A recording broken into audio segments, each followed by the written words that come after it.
ഇന്നത്തെ നമ്മുടെ റെസിപ്പി കണ്ണൂർ സ്പെഷ്യലായ കിണ്ണത്തിലൊറോട്ടിയാണ്. നല്ല ടേസ്റ്റിയാണ്, അതുപോലെ വളരെ പെട്ടെന്ന് നമുക്ക് തയ്യാറാക്കി എടുക്കാൻ പറ്റും. അപ്പോൾ അതെങ്ങനെ ഉണ്ടാക്കുന്നത് നമുക്ക് പെട്ടെന്നൊന്ന് നോക്കാം. അതിനായിട്ട് ഞാനിവിടെ 2 കപ്പ് പച്ചരി ഇതുപോലെ കുതിർക്കാൻ വെച്ചിട്ടുണ്ടായിരുന്നു. ഒരു 4 മണിക്കൂറോളം കുതിർത്തെടുക്കുക. അപ്പോൾ 4 മണിക്കൂറിന് ശേഷം നമുക്കത് നന്നായിട്ട് കഴുകിയെടുത്തിട്ട് ഒരു മിക്സിയുടെ ജാറിലേക്ക് ഇട്ട് കൊടുക്കാം.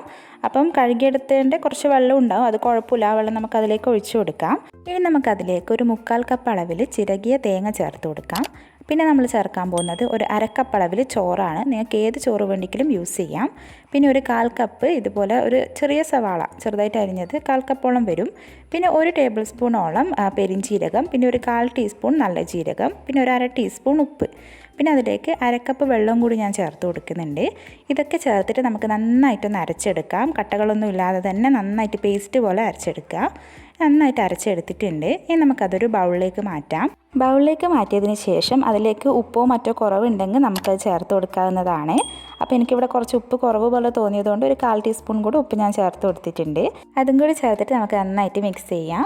ഇനി ഞാനിവിടെ ആവി കയറ്റാൻ പോവുകയാണ്. അതിനായിട്ട് ഞാനൊരു പാത്രത്തിൽ വെള്ളം തിളപ്പിക്കാൻ വെച്ചിട്ടുണ്ടായിരുന്നു. അപ്പോൾ വെള്ളം നന്നായിട്ട് ചൂടായതിന് ശേഷം ഇതുപോലൊരു പ്ലേറ്റിൽ കുറച്ച് എണ്ണ തടവിയതിന് ശേഷം നമുക്കത് അതിലേക്ക് വെച്ച് കൊടുക്കാം. അതിന് ശേഷം നമ്മൾ തയ്യാറാക്കിയ മാവ് ഇതുപോലെ ഒഴിച്ചു കൊടുക്കുക. നിങ്ങളുടെ പാത്രത്തിൻ്റെ കട്ടിയും അതുപോലെ തന്നെ അതിൻ്റെ വണ്ണമൊക്കെ നോക്കിയിട്ട് എത്രയാണെന്ന് വെച്ചാൽ ഒഴിച്ചു കൊടുക്കുക. ഞാനിപ്പം കുറച്ചധികം ഒഴിച്ചു കൊടുത്തിട്ടുണ്ട്. ഇനി നമുക്കത് അടച്ച് വെച്ചിട്ട് വേവിച്ചെടുക്കാം. ഹൈ ഫ്ലെയിമിൽ തന്നെ വെച്ചാൽ മതി. ഒരു 15 മിനിറ്റ് കൊണ്ട് തന്നെ നമ്മുടെ കിണ്ണത്തിലൊറോട്ടി ഇവിടെ റെഡി ആയിട്ടുണ്ട്. അപ്പോൾ അതൊന്ന് കുത്തി നോക്കുമ്പോൾ ക്ലീൻ ആയിട്ട് വന്നിട്ടുണ്ടെങ്കിൽ റെഡിയായി തന്നെയാണ് അർത്ഥം. ഇനി നമുക്കിത് ഇളക്കി മാറ്റാം. നന്നായിട്ട് ചൂടാറിയതിന് ശേഷം മാത്രം ഇളക്കുക, അല്ലാന്നുണ്ടെങ്കിൽ അത് ചിലപ്പം പൊട്ടിപ്പോവും. അപ്പോൾ ഇതുപോലെ ഒന്ന് ഇളക്കി എടുത്താൽ മതി. അപ്പോൾ എൻ്റെ ചാനൽ ഇതുവരെ സബ്സ്ക്രൈബ് ചെയ്യാതെ ആരെങ്കിലും വീഡിയോ കാണുന്നുണ്ടെങ്കിൽ പ്ലീസ് ഒന്ന് സബ്സ്ക്രൈബ് ചെയ്ത് സപ്പോർട്ട് ചെയ്തേക്കണേ. കൂടെ തൊട്ടടുത്തുള്ള ബെലൈക്കൺ കൂടി ഒന്ന് ക്ലിക്ക് ചെയ്യുക, അതിൽ ഓൾ തന്നെ എനാബിൾ ചെയ്യുക. അപ്പോഴേ ഞാനിടുന്ന വീഡിയോസിൻ്റെയൊക്കെ നോട്ടിഫിക്കേഷൻ നിങ്ങൾക്ക് കറക്റ്റായിട്ട് കിട്ടുള്ളൂ. അപ്പോൾ ഞാനിവിടെ ഇളക്കി എടുത്തിട്ടുണ്ട്. ഇനി നമുക്കതൊന്ന് കട്ട് ചെയ്യാം. നിങ്ങൾക്ക് ഇഷ്ടമുള്ള ഷേപ്പിൽ കട്ട് ചെയ്യാവുന്നതാണ്. സാധാരണ നമുക്കൊരു സ്ക്വയർ ഷേപ്പിലാണ് കിട്ടുന്നത്.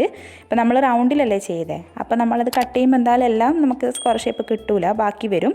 അപ്പോൾ നമുക്ക് ഇഷ്ടമുള്ള ഷേപ്പിൽ കട്ട് ചെയ്തെടുക്കാം. ഞാനിപ്പോൾ ഇതുപോലെയാണ് കട്ട് ചെയ്തെടുക്കുന്നത്. അപ്പോൾ ഈ 2 കപ്പ് പച്ചരിയുടെ അളവിൽ നിന്ന് എനിക്ക് 3 പ്ലേറ്റോളം കിണ്ണത്തിലൊറോട്ടി ഉണ്ടാക്കാൻ പറ്റിയിട്ടുണ്ട്. അപ്പോൾ നിങ്ങൾക്ക് അത്ര വേണ്ടാന്നുണ്ടെങ്കിൽ 1 കപ്പ് പച്ചരി എടുത്താലും മതി. അപ്പോൾ ഞാനിവിടെ എല്ലാം കട്ട് ചെയ്തെടുത്തിട്ടുണ്ട്. ഇനി നമുക്കിതിന് വേണ്ടിയിട്ടുള്ള മസാല തയ്യാറാക്കാം. അതിനായിട്ട് ഞാനിവിടെ 1.5 ടേബിൾ സ്പൂൺ അളവിൽ കാശ്മീരി ചില്ലി പൗഡർ എടുത്തിട്ടുണ്ട്. പിന്നെ ഒരു 1/2 ടീസ്പൂൺ സാധാരണ മുളക് പൊടി, പിന്നെ ഒരു 1/4 ടീസ്പൂൺ മഞ്ഞൾപ്പൊടി, 1/2 ടീസ്പൂൺ ഉപ്പ് അധികമായി പോകാൻ പാടില്ല. പിന്നെ ഒരു 1/4 ടീസ്പൂണോളം വെളുത്തുള്ളി ചതച്ചതാണ്. അതൊക്കെ ചേർത്തിട്ട് നന്നായിട്ട് നമുക്കൊന്ന് മിക്സ് ചെയ്തെടുക്കാം. ഇനി അതിലേക്ക് ഒരു 3-4 ടേബിൾ സ്പൂണോളം വെള്ളം ചേർത്തിട്ട് ഇതുപോലെ ഒന്ന് മിക്സ് ചെയ്തെടുക്കാം. വെള്ളം ഓവറായി പോകാനും പാടില്ല, തീരെ കുറഞ്ഞു പോകാനും പാടില്ല. ഒരു പേസ്റ്റ് രൂപത്തിലാണ് നമുക്ക് കിട്ടേണ്ടത്. അപ്പോൾ നന്നായിട്ടൊന്ന് മിക്സ് ചെയ്തെടുക്കാം. ഈ ഒരു കൺസിസ്റ്റൻസിയിലാണ് നമുക്ക് കിട്ടേണ്ടത്. ഇനി ഒരു ഫ്രൈയിങ് പാനിലേക്ക് നമുക്ക് കുറച്ച് വെളിച്ചെണ്ണ ഒഴിച്ചു കൊടുത്തിട്ട് നമ്മുടെ കിണ്ണത്തിലൊറോട്ടി ഇതുപോലെ ആ മസാലയിലേക്ക് ഒന്ന് ഡിപ്പ് ചെയ്തിട്ട് നന്നായിട്ട് കോട്ട് ചെയ്തെടുക്കുക. എല്ലാ ഭാഗത്തും മസാല ആകുന്ന വിധത്തിൽ കോട്ട് ചെയ്യുക. എന്നിട്ട് നമുക്കിതുപോലെ ഫ്രൈ ചെയ്തെടുക്കാം. മീഡിയം ഫ്ലെയിമിൽ വെച്ചിട്ട് നമ്മൾ ഫ്രൈ ചെയ്തെടുത്താൽ മതി. അതുപോലെ ഒരുപാട് ടൈം നമ്മൾ അതങ്ങനെ ഫ്രൈ ചെയ്തെടുക്കാൻ പാടില്ല. 2 ഭാഗവും ഒന്ന് അപ്പുറം ഇപ്പുറം മറിച്ചിട്ടതിന് ശേഷം നമുക്ക് പെട്ടെന്ന് തന്നെ എടുക്കാം. അതിലേക്ക് ഞാൻ 2 തണ്ട് കറിവേപ്പിലയും ഇതുപോലെ ഇട്ട് കൊടുത്തിട്ടുണ്ട്. കറിവേപ്പില ഇടുമ്പോൾ നല്ലൊരു ടേസ്റ്റ് ആയിരിക്കും, നല്ലൊരു ഫ്ലേവർ നമുക്ക് കിട്ടും. അപ്പോൾ അത് ആരും സ്കിപ്പ് ചെയ്യാതെ ചേർക്കുക. ഇതുപോലെ 2 ഭാഗം ഒന്ന് മറിച്ചിട്ടിട്ട് നമുക്ക് എടുക്കാം. അപ്പോൾ ഇത്രയേ ഉള്ളൂ, നമ്മുടെ സൂപ്പർ ടേസ്റ്റി ആയിട്ടുള്ള കിണ്ണത്തിലൊറോട്ടി ഇവിടെ റെഡി ആയിട്ടുണ്ട്. എന്തായാലും മറക്കാതെ എല്ലാവരും ട്രൈ ചെയ്യുക, എൻ്റെ ഫീഡ്ബാക്കും അറിയിക്കുക. അപ്പോൾ പുതിയൊരു റെസിപ്പി ആയിട്ട് നമുക്ക് അടുത്ത വീഡിയോയിൽ കാണാം. താങ്ക്